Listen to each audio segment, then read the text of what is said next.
What's up guys, and welcome back to the Bartender Hideout. Here today for episode number 35. 35 is going to be a flight through to the cocktails.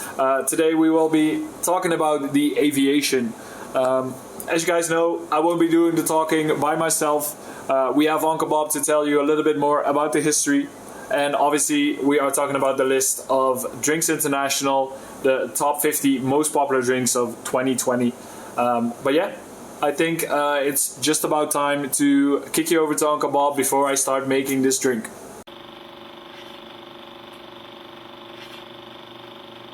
Hi there, and welcome back to Storytime with Uncle Bob.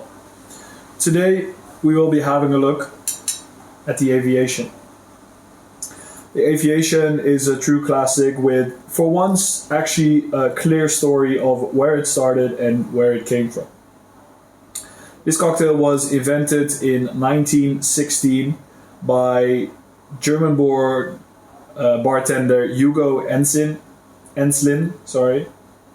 and he was working at Hotel Wallach, which happened to be on New York's Times Square. Hugo was actually also an author of multiple, or actually for sure we know one book, where this recipe was included.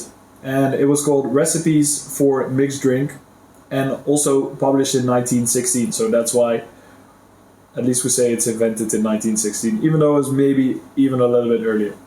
Then the recipe was slightly adapted by the now famous Harry Craddock in 1930 when he published his book, the Savoy Cocktail Book, which I'm sure I was talking about a couple of times already in a numerous amount of these videos.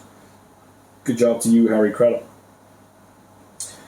The only one thing he did though was leave out the crème de violet, which was pretty hard to come by at this point, so some say he forgot it, some say they just left it out since it was so hard to come by.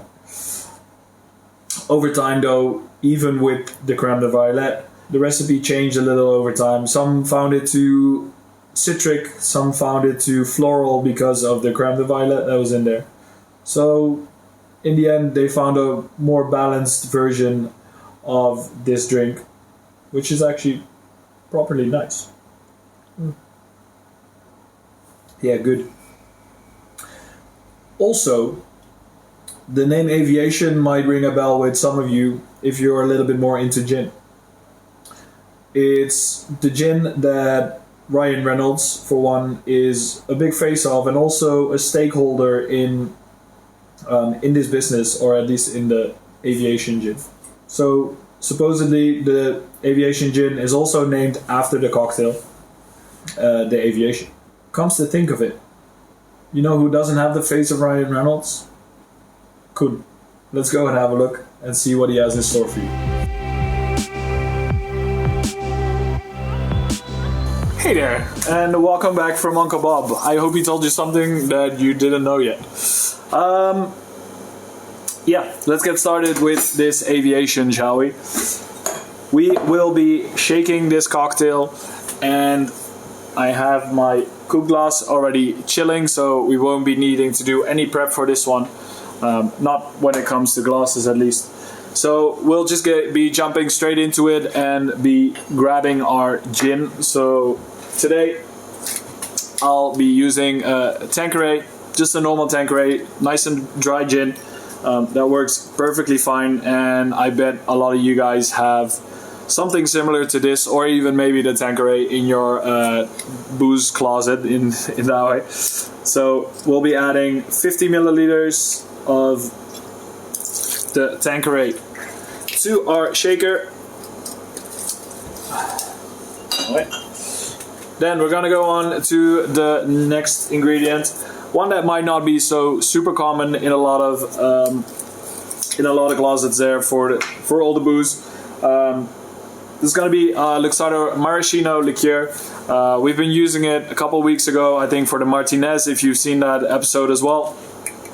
And we will be using the same amount of liquor that we used there. So we'll be adding 10 milliliters or a quarter of an ounce. That is plenty to give us the flavor that we need. Then sticking on the 10 milliliters, quarter of an ounce, we can get on with our next ingredient, which is going to be simple syrup. And that is just going to help out balancing a lot of those flavors out. There we go.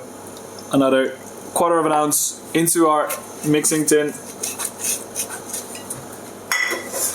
Then, as with so often with cocktails, we need a little bit of citrus.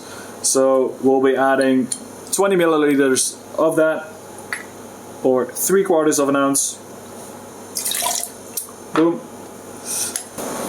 Okay, so and I think for the next ingredient, this is a little bit more of a specialty ingredient.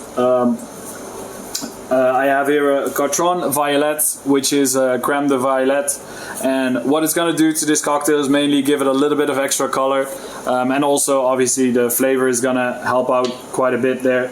And we'll be adding 2 bar spoons of that. And it's gonna, as I said, it's gonna really add that purple hue that we want in our drink. And that is all we need in this cocktail. So let's get started by adding some ice. Okay, so we've added some ice to our shaker. Let's give it a good shake.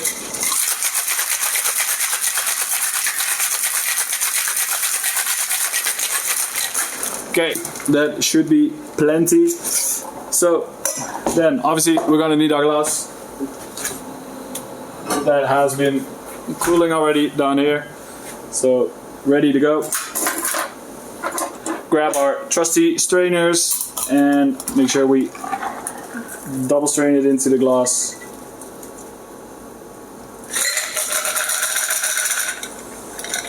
There we go. And then obviously we need to top it off, and for that I have Amarena cherry on a stick that we're just gonna drop in just like that.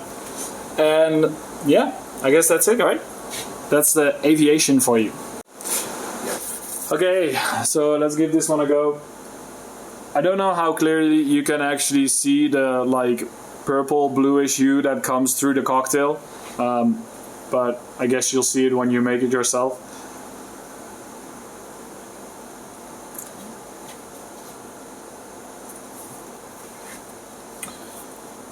I mean, me personally, I'm not necessarily a big gin drinker, but this one I could really go for. I think it's probably the cherry has something to do with it as well. It just livens up a little bit. But also the floral notes of the crème de violet is really, it really makes a difference. So I actually think this is really nice and balanced, as you would expect with a cocktail that is in this list, right? So this is definitely one that you should give a go at home, as I say probably every week by now. But it is true. I mean, that's also something that I've been saying, is that these drinks are on the top 50 for a reason. They are really proper good cocktails. So definitely worth giving a try. I'll definitely be finishing this off screen, but yeah, I think that is all I've got for you guys this week. I need to just head out and finish this drink somewhere in the corner. If you do like what we are doing, definitely make sure to like and subscribe this video, and yeah, leave a comment to tell me what you think of this aviation after you tried it, or what you think of the aviation in general if you've tried it before. But for now, that's all for me for this week, guys, and I guess I'll see you next week. Ciao.